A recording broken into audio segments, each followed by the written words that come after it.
están? Soy Samar Jordi y les envío un fuerte abrazo de luz a toda esa gente hispana de los Estados Unidos y de otros países que se conecta día a día con nosotros a través de El Chateo. Como siempre, a partir de ahora estaré acompañada del mejor panel de expertos que vienen hasta aquí a debatir sobre esos temas que a ustedes tanto les interesan y preocupan. Y comenzamos contándoles qué pasa en nuestro cuerpo cuando perdemos el control. Por eso hablaremos sobre cómo luchar contra la enfermedad de Parkinson.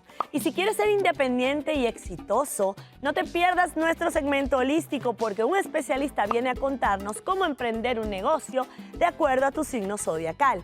Y al final te demostraremos que el amor puede construir familias diferentes, porque hoy aprenderemos cómo es la dinámica en la crianza de los hijos de un matrimonio gay. ¿Te gusta el programa que tenemos para hoy? Pues si es así, no te muevas, porque el chateo comienza ahora con este clip.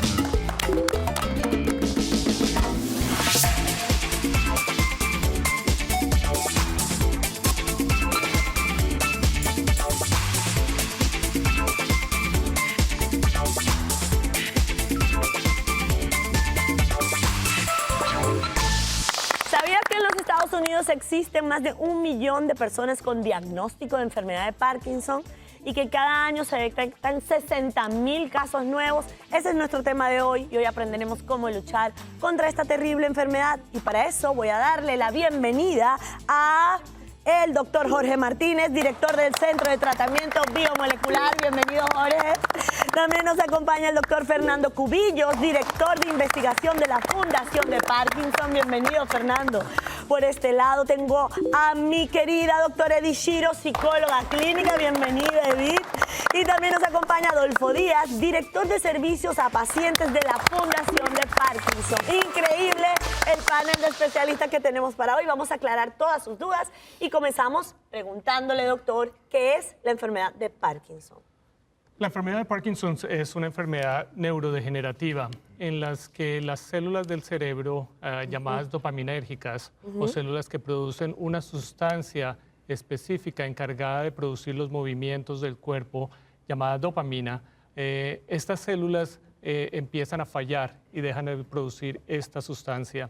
Las células se encuentran en una área específica del cerebro, en la base, que es llamada la sustancia negra. A medida que empiezan a fallar estas células o a morir, se deja de producir este neurotransmisor o esta sustancia, presentándose los síntomas más comunes de la enfermedad. Increíble, increíble. ¿Y eso puede ocurrir a cualquier edad? ¿Hay niños con Parkinson o a una edad determinada? Es interesante. Los estudios han mostrado que el mayor índice de personas que sufren la enfermedad, el pico se presenta alrededor de entre los 60 y los 70 años. Pero sí, desafortunadamente, hemos encontrado que ciertos pacientes han sido diagnosticados en edades tempranas y hasta adolescentes. Y esto es lo que llamamos el grupo de pacientes con presentación de la enfermedad en estadios tempranos. Increíble. ¿Y es más frecuente en hombres o en mujeres esta enfermedad? Es un poco más frecuente en los hombres que en las mujeres. Una pequeña diferencia, pero aproximadamente entre un 20 y un 30% más común en hombres opuesto a las mujeres. Pero es más frecuente de lo que imaginamos y es muy... tiene un efecto discapacitante importante, ¿cierto? Sí, sí. Una parte importante que quiero complementar en cuanto al sexo, cuando se presenta, que la gente pregunta por qué es más frecuente en hombres. Se cree que puede ser por exposición a ciertos tóxicos y especialmente por el tipo de trabajo que desarrollan los hombres diferente a las mujeres. Pero hay otras teorías que afirman que los estrógenos, que son las hormonas femeninas, pueden estar asociadas a la protección a ciertas enfermedades de desarrollo neurológico, pero no es nada confirmado. Seguimos haciendo estudios para tratar de identificar cuáles son las razones de que se presenten por qué se presentan estas diferencias. Me interesa mucho ahondar un poquito en esta parte de las causas, porque es como... Hay un enigma aquí. ¿Realmente el factor hereditario juega un papel importante en que se presente la enfermedad? ¿Cuáles son esos avances, esos estudios que están haciendo para ver por dónde va la cosa? ¿Por dónde vamos? ¿Por dónde va? Bueno, hay una de las causas que es lo que explicaba el doctor, que es una realidad. Se ha sabido que en los lugares donde las aguas, los pozos están contaminados, hay más casos de Parkinson que en otros lugares. donde se usa mucho pesticida, herbicida, se han reportado más casos de Parkinson que en otros lugares. ¿Qué provoca esto?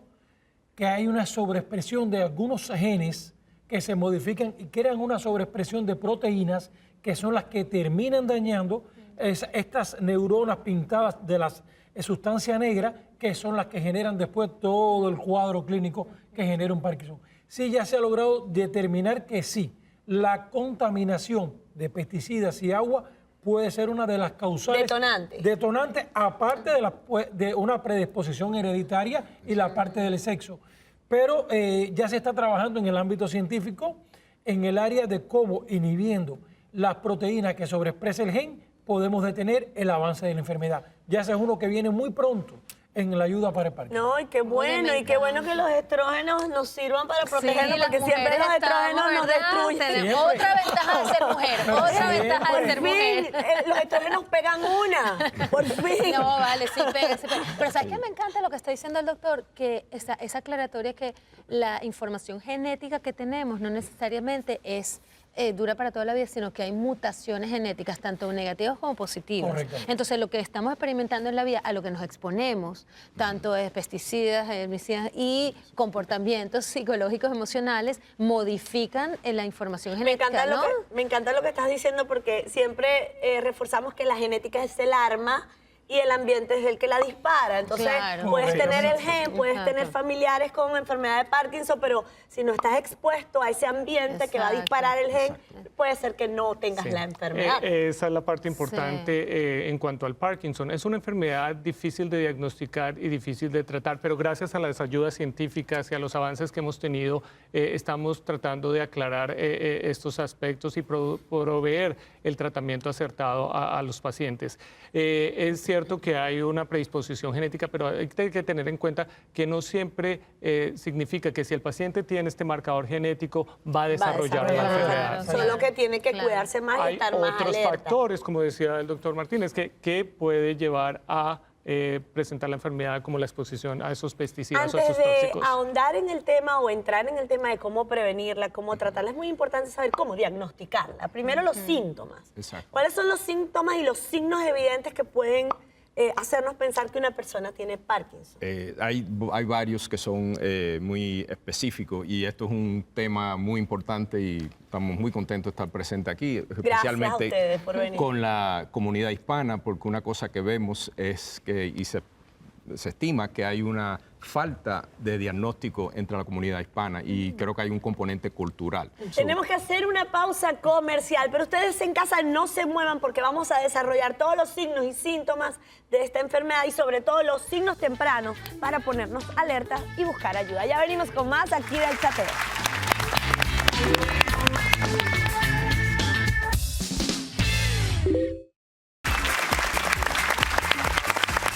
Y seguimos desarrollando este tan importante tema, cómo luchar contra la enfermedad de Parkinson. Y antes de irnos a la pausa comercial, Adolfo nos estaba contando los síntomas evidentes y no tan evidentes de la enfermedad. Exacto. Los síntomas se dividen en dos grupos. Lo que hablamos de los síntomas motrices, el más común que la mayoría de las personas conocen, que es el del temblor de reposo, que ya comentamos, y también la falta de balance, inestabilidad en la postura, el detener al caminar y rigidez. Ahora es importante notar que también hay una serie de otros síntomas que se presentan que son no motrices, que no son muy conocidos, y hasta hace unos años, debido a los estudios, es que se ha destapado esto, que es cuestiones como, por ejemplo, la rigidez ocurre no solo en los movimientos, sino también en la expresión en la cara. La persona puede tener lo que se le dice la cara enmascarada. Incluso el Parkinson afecta todos los sistemas del cuerpo. Pequeñez al escribir.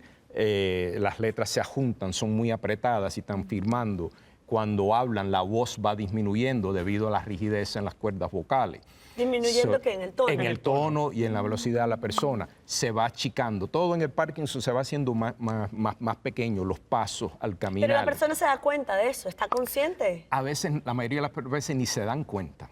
Casi siempre a veces los familiares los que se dan cuenta. Y es muy importante, especialmente vemos en la comunidad hispana, creo que es algo hasta cierto cultural, que decimos, bueno, abuelo, abuelita, está temblando un poco, está caminando más lento. Iba a preguntar eso, es como parte de la vejez. Exacto. La vejez. achaque de la vejez. No, eso, entonces no se le da importancia. Pero sí es importante saber que hay tratamiento y sí hay que darle importancia. Hay cosas que se pueden hacer para Aprovecho- ayudar con estos síntomas. Quiero complementar otros síntomas importantes también, la pérdida del olfato y Wow. el estreñimiento. Entonces, ¿Quién con estreñimiento puede pensar que está haciendo un Parkinson, por exactamente, Dios? entonces empiezas a agrupar raro. en la evaluación, en el momento de ir al médico. Lo importante es poner todos estos síntomas en conjunto para llegar al diagnóstico certero.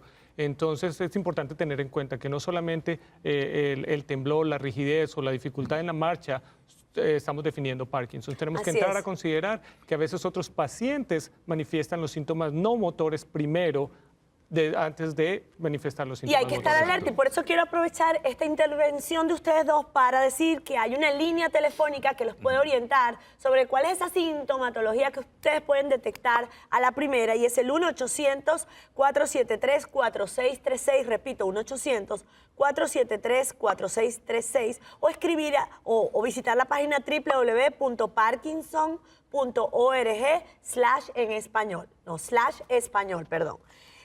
Una vez que tenemos estos síntomas, ¿qué se hace con el paciente? ¿Qué se hace con un familiar que está cambiando? Bueno, la recomendación, lo primero es tener una evaluación del estado del paciente. Es importante ir y ver a un neurólogo, que es el especialista en toda la parte del cerebro y del sistema nervioso en general. Y hay un subespecialista que es el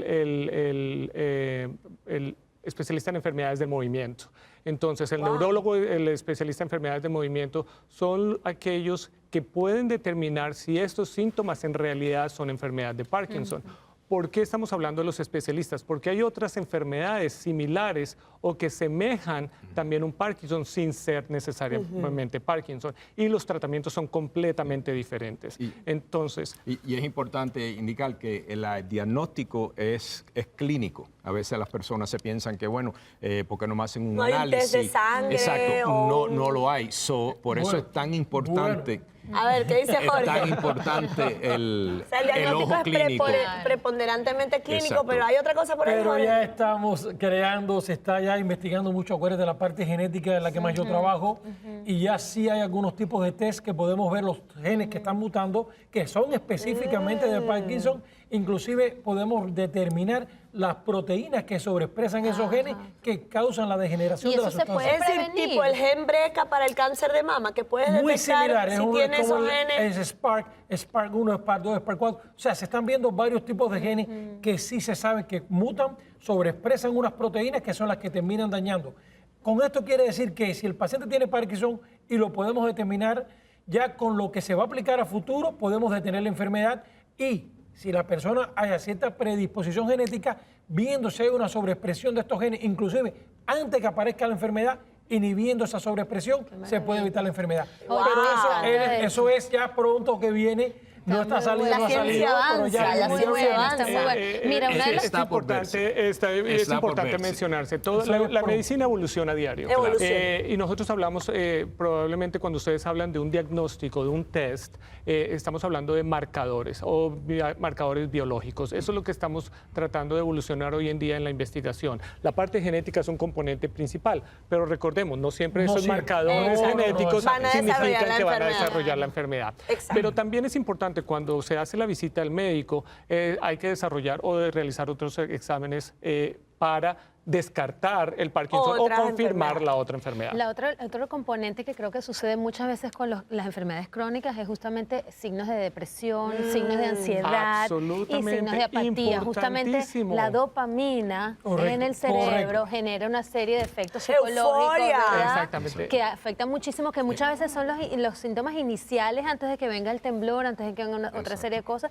que tú dices, bueno, ay, ¿qué le está pasando a mi abuelito? ¿Qué le está pasando a este miembro de la familia que está tan deprimido, que no tiene Pero ellos energía, perciben que ¿verdad? tienen, en algún momento se parece- deprimen y me parece- perciben que están cambiando. Perdóname, me parece importante lo que está diciendo porque se nos olvidaba mencionar que dentro de la parte del grupo de síntomas no motores están los componentes mentales, la Exactamente. parte emocional, la depresión, Exacto. la apatía, Exacto. estos hacen parte de la enfermedad y lo vemos a medida que progresa. En estadios más avanzados hemos visto hasta estadios de psicosis, que es otro componente importante que se tiene que entrar Sí, a eso ya manejar. es ¿Y cómo como más Más severo, avanzado. eso es Y más severo. aprovechando lo que está diciendo el doctor, te pregunto, ¿cómo los familiares de estas personas pueden manejar? Porque ya para la persona es muy fuerte Sí. estar consciente de Sí. que estás cada día Que hay una progresando. degeneración. Exacto. Sí, porque fíjate, está el componente de la conciencia de que tienes una enfermedad degenerativa, pero está la parte neuroquímica que realmente promueve esta depresión y esta apatía. Lo que yo siempre digo con las enfermedades crónicas es que no solamente es la persona, el individuo, el que está viviendo esta enfermedad, sino que el sistema familiar completo se ve afectado. Porque no están teniendo expectativas irreales de lo que le puede pasar a la persona, o porque tienen que tomar decisiones familiares que les afecta, de lo que ajustarse, ir a citas médicas, cambiar su rutina, el movimiento, o sea, ver una persona que quieres deteriorarse enfrente tuyo y no saber cómo resolverlo. Entonces, esto realmente afecta a todo el sistema. Claro. Entonces, yo siempre digo, vengan a terapia, obviamente con apoyo, pero toda la familia, Exacto, porque aquí importantísimo. tiene que haber un apoyo familiar importante, porque el individuo solo generalmente no es el que recurre a la ayuda, ¿no? Claro, Sino que porque es la con el persona apoyo con familiar. Parkinson puede sentirse como una carga para su Además. familia. Sí, sí. Y esto agrava la situación. Pero esto es reversible. ¿Hay alguna manera de revertir? ¿Hay alguna manera de mejorar? Que si antes temblaba mucho, tiembla menos. Que si antes era totalmente dependiente de otros, comienza a tener algunas fases de independencia. Bueno, yo quiero, perdóname, antes de sí quiero tratar el tema del entorno y la familia porque es un componente importantísimo antes del siguiente paso. Dentro de la fundación nosotros estamos desarrollando un estudio de investigación que se llama el Parkinson's Outcomes Project. Estamos recogiendo data de pacientes que hacen parte o asisten a los centros de excelencia de la red que tenemos en la fundación. Tenemos más de 11.000 pacientes ya enrolados en el estudio, hemos aprendido mucho de Parkinson, pero le estamos poniendo especial cuidado al componente familiar, Qué bueno, al cuidador. me encanta oír eso. Porque hemos visto que cuando el cuidador se afecta, también el paciente se complica. encanta. Entonces es una doble Sí, vía en cuanto a la así es. relación paciente-familiar, paciente-cuidador. Sí. Hemos Le va desarrollado mucho programas mejor a educativos. aquellos que tienen Que a la que la familia a su familia favor. Hemos participa, visto claro. en los estudios que cuando el cuidador tiene el soporte, no solamente médico, sino social, el paciente se beneficia de eso. Puede mejorar Y puede increíblemente. mejorar, Hay un porcentaje importante de mejoría. Absolutamente. Ay, qué bueno, Y qué lo bueno. que dice la doctora es muy importante de la familia completa, porque precisamente a la inversa hemos visto que a veces, especialmente en una etapa más avanzada o cuando la persona con Parkinson necesita más ayuda en sus quehaceres diarios, que la carga, como le dicen en inglés, dicen caregiver burden, la carga al cuidador se vuelve tremendo, y incluso hemos visto el deterioro de la salud del cuidador. So, es importante eso la crea un familia problema completa. nacional. Muchísimas gracias a nuestro panel de expertos. Increíbles los consejos que hemos recibido hasta ahora. Y ustedes en casa no se muevan, porque al regreso les enseñaremos cómo emprender un negocio con éxito según su signo zodiacal. Ya venimos con más aquí en el Chateo.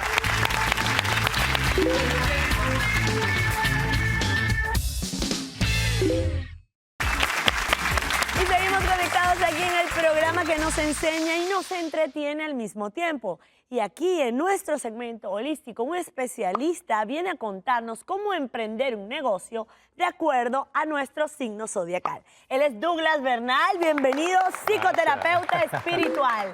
Bienvenido, feliz de tenerte. Gracias, hasta que por fin, Samara. Por fin lo logramos. Ok, vamos a empezar entonces dándole consejo a los signos de aire: Géminis, Libra y Acuario. Empezamos por Géminis, que soy yo. Ok, mira, para los geminianos normalmente recuerda que como un signo de aire tienen el plano mental, lo que es la planificación, pero los geminianos son muy buenos para emprender negocios que tengan que ver con lo que es el crecimiento espiritual, el entrenamiento, el coaching, para escribir libros, porque son muy hábiles para el tema de la escritura, para entrenar gente y para el departamento de recursos humanos. Todo lo que tiene que ver con reclutamiento, selección, emprender negocios que tengan que ver con transmitir información y conocimientos a otras personas para que puedan enaltecer sus valores y su sistema de creencias. Qué lindo, por eso estoy aquí en el chateo, Por ¿viste? eso, ¿viste? Nos estás entrenando a nosotros. Así. Vamos con el signo de Libra. Mira, para la gente del signo de Libra, lo que se recomienda a nivel de negocio que tiene que ver con la estética, con la belleza, con el bienestar físico, porque como son hijos de Venus, y Venus representa a Afrodita en la mitología griega, tiene que ver mucho con el sentirse bien en el adentro y en el afuera. Entonces, ¿qué tipo de negocios pueden emprender las personas de este signo? Un spa. Un gimnasio, pero un gimnasio desde el tema de los masajes, lo corporal, el bienestar, esa sensación de equilibrio cuerpo, alma y mente, eso es muy característico para este signo y son negocios muy propicios que van muy a tono con la frecuencia de ellos. Muy bien, ya escucharon signo de Libra, signo de Acuario. Mira, para los signos de Acuario tiene que ver más con la tecnología porque Acuario representa en la rueda zodiacal al eterno puber, el adolescente o al niño interno. Entonces también ellos son un poquito independientes, son emancipados, pero son muy juguetones con la tecnología. Entonces negocios, ventas de celulares, todo lo que tiene que ver con computación, sistemas operativos, infoproductos, todo lo que son redes sociales, todo lo que tiene que ver con redes sociales que están muy en boga, eso es bien importante que las personas de este signo puedan emprender una actividad relacionado con el avance, con el futuro y con el progreso. ¡Qué increíble! Sí, Vamos sí. ahora con los signos de agua. Cáncer, Escorpio y Piscis. Vamos Mira, con Cáncer. a los cáncer les encanta comer. Para ellos la comida es importante, compartir en familia, porque los rige la luna. Y la luna Exacto. tiene que ver con las emociones. Entonces, ¿qué tipo de negocios o proyectos pueden emprender ellos? restaurante. Un restaurante, todo lo que tiene que ver con atmósfera o ambiente familiar, donde las personas se puedan reunir a compartir todos en familia para enaltecer los valores familiares, pero también para conectarse con el amor incondicional, porque ellos son como de corazón abierto. Ay, Entonces, qué son un poco lindo. nostálgicos. Me encantan los Y también cáncer. sitios donde haya esa nostalgia, esa melancolía. Por lo menos si abren un sitio como una discoteca o un bar, un pop, con música de antes, de los 80, así como la generación que estamos ahorita de las millennials, de los millennials, entonces las generaciones de antes también tienen que su espacio. Entonces es bien importante que las personas de este signo puedan abrir esos espacios para compartir también momentos del pasado, porque la luna bien. es recordar para poder volver a vivir ese momento mágico. Me encanta, me encanta. Y los apasionados escorpiones, ¿qué tienen que hacer? Lo esotérico. Yo Definitivamente. tengo escorpión también. Sí, mira, la parte de Escorpio, ellos pueden direccionar esta energía a nivel de lo que son negocios de astrología, todo lo que tiene que ver con asesorías espirituales y todo lo que es la conexión cuerpo-mente, pero profundo, porque este signo es muy profundo, muy intenso, y también la parte sexual, porque los rige ese chakra sexual y lo pueden manejar a nivel del bienestar, del sentirse bien, pero desde el adentro. Es como profundizar y trabajo que tengan que ver con esa conexión interna. Entonces, todo lo que es el desarrollo de la astrología, trabajos también de coaching, pero a nivel de entrenamiento de emociones interno y la parte sexual, importante también en entrenar o trabajar esa parte de asesorías. Muy bien, muy bien. Ya tenemos a los escorpiones, vamos con Piscis. Mira, para los piscianos son mucho las emociones, pero también como los rige Neptuno, son un poco difusos. A ellos es como que aclararles el panorama. Ellos sí necesitan tener un poquito más de orientación, pero los piscianos todo lo que tiene que ver justamente con la integración, integrar espacio, planificar. Son muy buenos para planificar porque ellos son muy conectados con las emociones y planificando la vida de otros son excelentes. Entonces, organización, planificación estratégica, todo lo que es la parte de marketing, mercadeo, pero un mercadeo planificado, organizado desde la estructura mental, pero conectado con las emociones. Me encanta, qué útil toda esta información que nos compartes. Muy bien. Vamos con los signos de tierra, Tauro, Virgo y Capricornio. Mira, el Tauro también tiene el regente Venus y los Tauros tienen que ver también con los aromas, los perfumes, con los vinos, las buenas comidas, son buenos sibaritas. Entonces, no solamente pueden abrir restaurantes, sino también cosas que tengan que ver con esencias, aromas, fragancias y todo lo que tiene que ver con los masajes corporales. Porque los taurinos son muy sensuales y por lo menos las mujeres Tauro, que son tan exigentes, les gusta es sentirse sexys, atractivas y magnéticas. Entonces, en este sentido, sacar lo que es la sensualidad y el erotismo, enfocarlo por esa vía. ¿Y con los perfeccionistas Virgo? Bueno, ¿qué te puedo decir? Los perfeccionistas, bueno, todos los que puedan emprender, siempre tiene que haber un comienzo, una secuencia, porque su mente funciona como un algoritmo. Entra, procesa, sale. Cuando tú le desordenas algo a un Virgo, entran en un estado alterado de conciencia que no deben. Entonces, lo mejor, cualquier carrera, cualquier negocio, está bien siempre y cuando ellos tengan el control. Negocios propios, que sean autosuficientes, que estén empoderados y además que se sientan seguros de sí mismos para que nadie nadie intervenga en su terreno. ¿Y qué deben hacer los Capricornios? Mira, los Capricornios son más estructurados porque los rige Saturno y Saturno representa a Cronos, que es el tiempo, y los capricornianos son más estructurados y secuenciados y necesitan tener el control absoluto, pero son como esos ratones así como de librería, ¿no? Así como de biblioteca, que uno dice así como que son muy estudiosos, muy preparados, son lentos pero seguros y necesitan también establecer lo que es la organización, pero con la minucia, el detalle, serían muy buenos auditores. Muy bien, últimos 3 signos, brevemente, Aries, Leo y Sagitario. Mira, para Aries, todo lo que tiene que ver con deportes, porque es como un signo muy enérgico, un gimnasio, puede ser un buen negocio, y todo lo que tiene que ver con actividades físicas. Exacto, ¿y Leo? Para los leones, para nosotros los leos, todo lo que tiene que ver justamente con el servicio, el altruismo, el labor social, ayudar a otras personas desde el corazón, eso ayuda mucho para este tipo de emprendimiento de negocios para este signo. Y cerramos con Sagitario. Mira, Sagitario, una agencia de viaje, porque a todos los sagitarianos les encanta viajar por el mundo y esto es un buen momento como para decirle a estas personas que simplemente se arriesguen, no solamente a los sagitarianos, sino a todos los signos que sigan su corazón, porque al final todo lo pueden hacer y todo depende de ti. ¡Qué lindo! Muchísimas gracias, Douglas, por esta información compartida. Y ustedes en casa no se muevan porque después de la pausa comercial seguimos aquí en el chat. Ya venimos.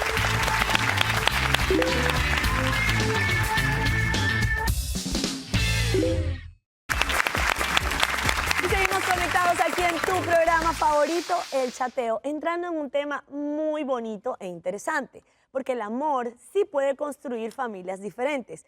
Y hoy vamos a aprender sobre cómo es la dinámica de la crianza de los hijos de un matrimonio gay. Y para hablar sobre este tema se incorpora a nuestro panel de expertos Yainehuel Romero, psicóloga clínica. Bienvenida, Yainehuel. También nos acompaña mi querido Johnny Griffin, comunicador social. Bienvenido. Gracias.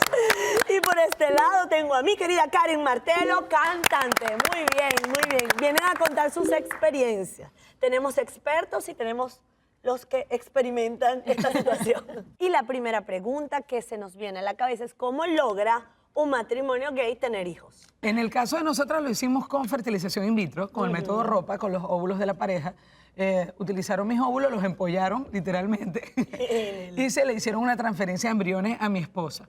Tenemos gemelos fraternos, los populares morochos, y bueno, esa fue nuestra manera más idónea como para que ambas estuviésemos involucradas en la concepción y en el proceso de los bebés. Qué bonito. ¿Y cómo fue contigo, por ejemplo? Esto es más complejo. Porque aquí no hay una chica que yo pueda tener. Claro, exacto, es más fácil de aquel lado. El método ROPA es ese, ¿no? Que le sacan los óvulos. Exactamente. En el caso, o sea, necesitamos óvulos, espermatozoides y una casita y un vientre. Las mujeres tenemos dos. En el caso de los hombres tienen una sola cosa. Exacto. Nosotros, en mi caso, tú también utilizas el método de fertilización in vitro, pero tenemos, yo utilicé un vientre en alquiler, un vientre subrogado. La utilización de este vientre, pues yo lo logré conseguir, digamos, de alguna manera un poco más, no tan formal ni a nivel de contrato, porque pues en Venezuela no existe, digamos, ¿Pero fue esa fácil? posibilidad. Digamos que de alguna manera 2 años duré más o menos buscando el ¿Y quién colocó los espermatozoides? Yo. Ah. Yo coloqué los espermatozoides. ¿Y cómo se toman esas decisiones? Esa es la primera pregunta, porque de repente las dos querían la barriga. O de repente los dos querían colocar los espermatozoides. A ver, ¿cómo funciona esta dinámica? Nosotras no tuvimos problemas en ese aspecto porque yo siempre he querido ser madre, pero desde aquí, desde la paternidad. Ok. Evidentemente, pues somos dos mamás porque no existe el hombre dentro de nuestra pareja porque somos una pareja homosexual, pero Brenda sí quería tener los niños o el bebé, no sabíamos Vivir que el íbamos a hacer embarazo. Exactamente, vivir la maternidad, ella, esa conexión con lo que está pasando dentro de su cuerpo. En mi caso no, yo quería verla y matarle los antojos y ese tipo de Me hubiese cosas. matado porque está preñado. No, yo no quería eso. Y, yo no y quería sin eso. embargo te sientes súper conectada con Por ese supuesto, embarazo, por ¿verdad? supuesto. Porque Es como- son tus óvulos también. Sí, y son es que, mira, y es que así no fuesen. Es una cuestión, es tu decisión de tener familia. Las familias pueden ser no solamente diversas por ser entre pareja homosexual, sino si tú tienes una abuela que fue la que te crió, ella es tu familia. Claro. El amor es una el vínculo decisión. El amor es una emocional, decisión. Es el vínculo emocional No que sé, se va exacto. estableciendo y Pero realmente fíjate no que tiene en que el, ver con lo caso, biológico. en el caso de Karen, por ejemplo, ella tenía a su esposa embarazada en su casa como que día a día. Terrible. Viviendo.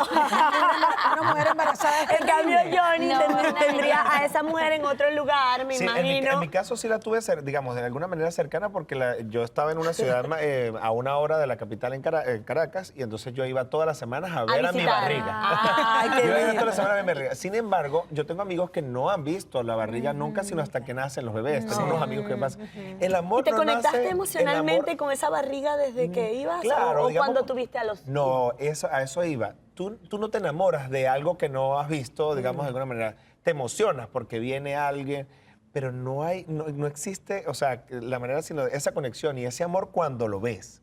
Y además cuando convives, cuando pasan los días y vas enamorándote de esa persona, de esa personita chiquitita todos los días. Claro. Entonces, como que... Eso se parece mucho a las adopciones o a las personas que han tenido, que no necesariamente son parejas gays, homosexuales o heterosexuales, sino que una persona que adopta a un niño Exacto. y que no ha vivido el embarazo y sin embargo tiene ese bebé.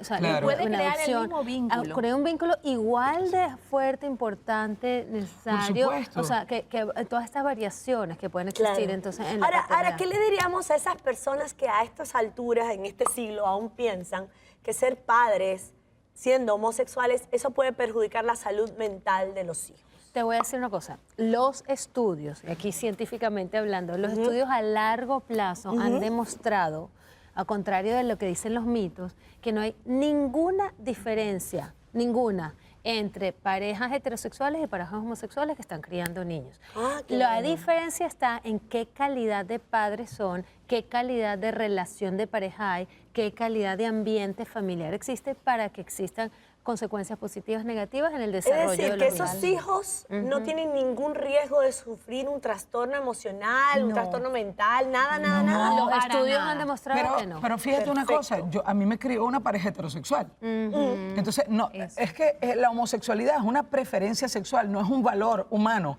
no es un valor No es moral. un virus que se no es, contagia. no es una enfermedad, No es una enfermedad, por Dios. ni siquiera es de educación. O sea, mis padres no me educaron para que yo prefiera las niñas que los niños. Lo que pasa es que eso no es algo que se aprende. La homosexualidad o la Exactamente. bisexualidad o la heterosexualidad es un patrón sexual y eso no es algo que se elige como tal. No es algo que tú un día dices, hoy quiero ser homosexual o quiero ser heterosexual. Realmente es algo que se va estableciendo y, Sí. y hay muchos estudios. Sin Hoy planificación. día ya no quiero Inclusive- serlo y dame el carnet. Exactamente. Y hay muchos club. estudios que inclusive mencionan que tienen mucho que ver con la parte hormonal y con la parte biológica. Entonces realmente no tiene... Ahora, estamos hablando de la crianza de los hijos de una pareja homosexual. La otra pregunta que me viene a la cabeza es quién decide, cómo se decide quién juega el rol de mamá y quién juega el rol de papá en una relación. Pero ya va, yo te voy a decir algo de esa pregunta. A ver. No necesariamente tiene que haber un rol de mamá y un rol de papá. Eso Ajá, es otro es de una los buena mitos. respuesta. Sí, Sí. porque Es una hay que buena tener cuidado con respuesta. eso. No necesariamente una relación homosexual. Tiene que haber roles definidos y ustedes me contarán más de eso. Exactamente, sí. Pero no tiene que haber el hombre y la mujer o lo femenino y lo masculino. No necesariamente, ni siquiera para la crianza de los niños. Ok. Entonces, sí, no sé cuáles han Sí, sido las realmente los roles se van dando con la dinámica de la pareja y la dinámica de la familia. Tenemos que ir a una pausa comercial. Pero quiero irme dejando una pregunta en el aire porque muchas personas que critican el hecho de que las parejas homosexuales quieran tener hijos propios dicen que ese niño podría cambiar de preferencia sexual. Ya venimos con más aquí en El Chateo.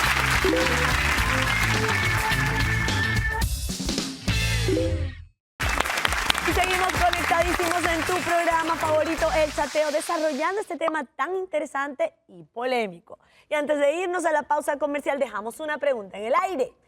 ¿Será cierto lo que dicen algunas personas que los hijos de un matrimonio gay podrían cambiar su preferencia sexual? ¿Sí o no? Yo creo que ese es un poco el temor que tiene la sociedad de por qué las parejas homosexuales tienen el derecho de tener hijos si lo que van a hacer es promover la homosexualidad, Exacto. ¿no?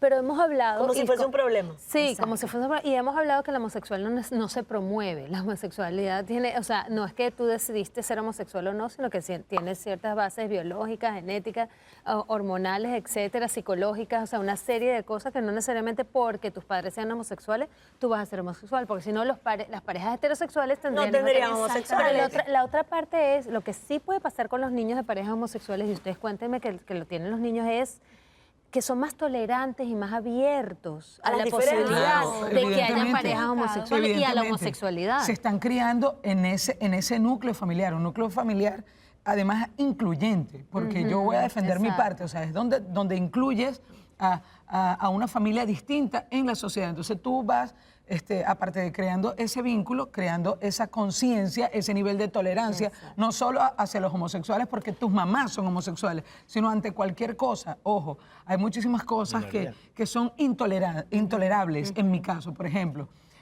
Para mí una persona que roba, yo no puedo tolerar eso, pero ya eso es otro tipo de cosas. Un asesino, ya esas son otras cosas que atentan contra la integridad Del ser de otra humano. persona. Pero este tipo de familias como la mía, como la de Johnny, son incluso hasta educativas para la sociedad, que es lo que estamos. Exacto, Estamos hablando. promueve la tolerancia, Sí, enseñas a exactamente. los demás. Ahora, ¿qué opinan de este comentario tan resonado de Ricky Martin? Diciendo que él desearía que sus hijos fuesen homosexuales. Ah, él dijo Mira, es que eso. cualquier, Sí, lo dijo. cualquier Sí, lo dijo. No persona entiendo por qué, pero lo dijo. puede desear que su hijo sea artista, que sea homosexual, que sea... o sea, Pero no los sería lo deseos de los mismo que papás- una pareja heterosexual diciendo yo quiero que mi hijo sea heterosexual y que no sea homosexual. ¿No sería lo mismo, pero al contrario? Desear que tu hijo tenga que ser homosexual. Pues claro, porque mira que tiene que ver mucho también cómo él concibe la vida, ¿ok? Cómo él ve las cosas y es lo que a lo mejor para él ha sido positivo. ¿ok? Claro, ¿ustedes chicos han pensado en eso? Yo no sé si sea ¿O ustedes positivo. lo dejan a la No, yo buena no- de Dios? Bueno, realmente yo no pienso en que mis hijos vayan a ser heterosexuales o homosexuales. Realmente no ando Yo tampoco pensando en pienso eso. en eso. Si decide, porque además, bueno, ni siquiera es una decisión. Exacto.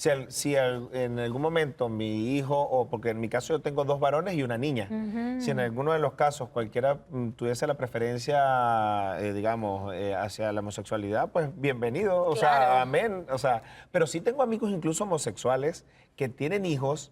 Y una vez me dijo o sea, porque tengo muchísimos amigos con hijos, y me dijo, como mi responsabilidad como padre homosexual es que es criar hijos heterosexuales. Wow. ¿Por qué? Entonces yo le dije, ¿por qué? O sea, imagínate, qué tú estás fuerte. discriminándote a ti misma, tus hijos te van a discriminar a ti. Qué Porque fuerte, ya qué fuerte. vemos claramente en Entonces, estos dos casos sí. que el problema de la perpetuación de la familia no existe. No. De la falta, o sea, antes no querías que tus hijos fuesen homosexuales porque las mamás, las señoras querían pensar en los nietos, Descendencia. en la Claro, descendencia. claro. Ya eso no es un problema. Para nada. En lo absoluto, En por nuestro supuesto. caso no, al contrario, a mí me echaban broma en algún momento porque decían que nosotros los homosexuales habíamos venido al mundo a hacer un control de natalidad en el mundo. Y en mi caso se acabó Este esto. trajo 3. Yo traje 3. O sea, este no es mi Ahora, caso. ¿en qué momento se le dice a un hijo cómo es la dinámica familiar o en qué momento el niño quizás pueda como que darse cuenta que es diferente al resto y preguntar? ¿Cuándo viene esa conversación? Yo puedo hablar, en mi caso yo tengo una noción básica de lo que pudiese pasar. Ojo, evidentemente pues mi esposa y yo vamos a buscar esa orientación, digamos, para ver cómo lo canalizan y cómo lo canalizamos en familia ante la sociedad, porque ellos viven en su mundo perfecto de la puerta para adentro, Claro. Claro. de la puerta para afuera. Porque son pequeñitos, no han ido al colegio, a la escuela Exactamente, todavía. ellos tienen 1 año y medio, pero yo siento que la misma dinámica, o sea, mientras tú les vayas construyendo su verdad, así ellos la van a ver, o sea, darles las respuestas antes de que ellos se hagan las preguntas. Ellos no van a preguntar por un papá si tú construyes su verdad en el entorno familiar. Pero cuando ellos lleguen a la no, escuela... eso no se- Cuando tienen como 3 o 4 años, los niños ya tienen conciencia de las diferencias. Claro, por ¿ok? supuesto. Sobre Y todo allí cuando en ellos la van- escuela te digan, esta es la mamá, este es el papá, este es el núcleo familiar, y ellos estén en el pupitre mirando ese pizarrón. Sí, ¿Cómo sorry hacer? que te interrumpa, es que ya no es tan así. Te lo digo ¿por qué? Porque Sí, ya lo sí. vivo, Ha yo lo vivo avanzado, con los niños, ha con avanzado. mis hijos en la escuelita que es daycare y que luego pasa a ser como escuelita, ¿no? Lo primero que te piden cuando tú inscribes al niño es una foto de tu familia. Ah, qué bonito. Entonces, la ponen y la ponen en una gran cartelera donde están Claro. todas las familias. Entonces, cada familia es completamente distinta. Claro, Desde abuela, hija, madres solteras, padres solteros. Mira, que una se de las murieron. cosas que yo siempre Entonces, como una recomiendo variedad. es primero que elijas lugares que sean tolerantes, o sea, no expongas a tus hijos Por supuesto. a escuelas que son súper cerradas porque estás teniendo que pasar por un proceso un poco más difícil. Lo complicamos. Ojalá que Claro. lleguemos al momento en la sociedad donde todo sea tolerante. Pero, Así es. pero la segunda cosa que creo que es importantísima es hablar con tus hijos, como dices tú, desde el comienzo, de cómo son las cosas. No esconder que, bueno, que cómo naciste, que no, que si eso te lo cuento Desde cuando la tengas verdad. 10 años, cuando tengas... Desde la verdad y además a su medida, a su edad. Claro, con el edad. lenguaje la que le sexualidad- corresponde según la edad. La Por sexualidad supuesto. siempre es parte del ser humano y siempre tenemos que incluirla desde el nacimiento, aprovechar cada momento Sí, ¿sabes qué pasa? hablar Que hay padres, por sobre ejemplo, todas que estas adoptan cosas. niños y dicen, ay, yo no le voy a contar que es adoptado porque se va a traumatizar. Y al final- Es Yo no más lo- trauma y el cuando se tipo- entera. Tipo Muchísimo novela, trauma. como en las Muchísimo novelas que se trauma. entera cuando Sí. son adultos. Ahora, Sí. los adolescentes, que esa etapa es tan difícil, hay tantos conflictos que manejar. ¿Cómo un adolescente puede manejar esto, la parte del bullying? Es que mira, acuérdate que el adolescente también llega un momento, para mí no creo que son tan, es más difícil para los padres que para los mismos adolescentes, pero, y porque le tenemos el estigma, los adolescentes son chéverísimos. Pero el adolescente quiere diferenciarse un poco de los padres, entonces está el típico adolescente, no te acerques con mis amigos ni a la escuela ni nada porque me da vergüenza, ¿verdad? Ni te asomes por aquí. Eso puede ser padres homosexuales o padres heterosexuales. claro. Y hay que manejarlo como es, no porque, ahorita yo soy un padre homosexual, ay, será conmigo la cosa. No, es porque eres padre de un adolescente. Es Es que típico la de un adolescencia adolescente. comienza también como a evaluar todo lo que está a su alrededor, inclusive a ellos mismos. Claro. Y es allí también donde ellos se van a crear su identidad. Ellos comienzan a evaluar mi mamá, mi papá, mi casa, mis valores, o sea, mis amigos. Ahora, sí existe la posibilidad de que haya bullying, y no solamente Sí. de adolescentes, sino de pequeños, donde dicen, tú tienes 2 mamás o tú tienes 2 papás, ¿cómo es eso? Y porque tú eres diferente.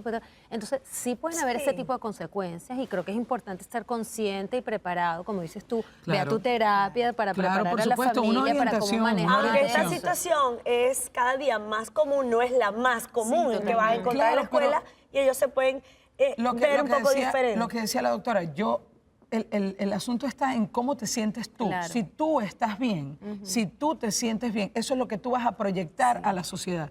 Mira, Exacto. Y tenemos eduques que- o no eduques, te hagan bullying o no te hagan, porque no existe un sonido si no hay alguien que lo escucha. Claro. Entonces, cuando tú estás preparado emocionalmente y psicológicamente para...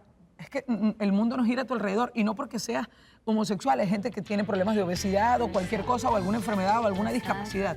Entonces eres tú el que tiene que tener esa Y fortaleza. proyectar al Cuando tú proyectas al mundo tu seguridad, tu felicidad, porque eso es una decisión tuya, eso es algo que te corresponde a ti.